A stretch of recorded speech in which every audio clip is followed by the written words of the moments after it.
I know you're very excited about joining the staff and joining this hockey club and the organization, and you and I have talked several times, obviously off the air. You're pretty excited about what can transpire for this hockey club this year once we start playing.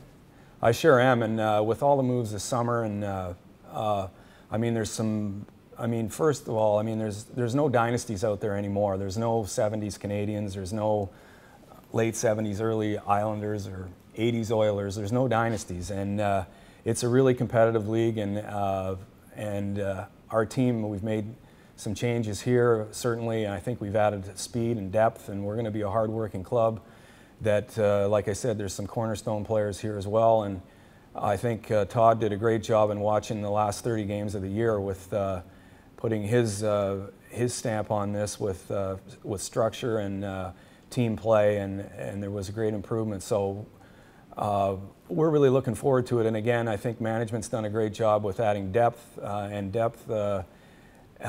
having that versatility is a real luxury to a coaching staff, because you know, you have some in-house competition for power play, for penalty killing, for job descriptions, which is always healthy. And with that depth and speed that we have, I mean, you don't have to ride a guy if on a particular evening if he doesn't have it, and you recognize that you can use somebody else.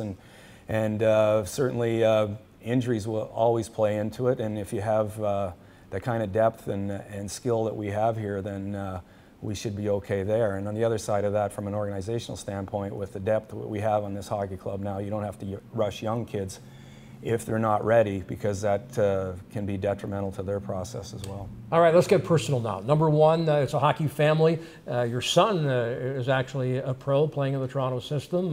That's got to have Dad pretty proud of that. Yeah, it's he always took hockey pretty serious growing up, but I didn't think that he was, ever going to try to make it a profession. And he was good in school, and he was good enough. He got a hockey scholarship, and it just kind of evolved. And actually, the Marlies, the Leafs farm team, were good to him. They kind of gave him a walk-on tryout, and he's worked very hard. And their team, they had a lot of success last year, and it was a good learning experience for him. They went to the finals of the American Hockey League, and so this will be his second year there. And last year I've watched a lot of Marley games, and I enjoyed going to those games and watching that hockey team play, because they were exciting and they played a good brand of hockey and they were very competitive.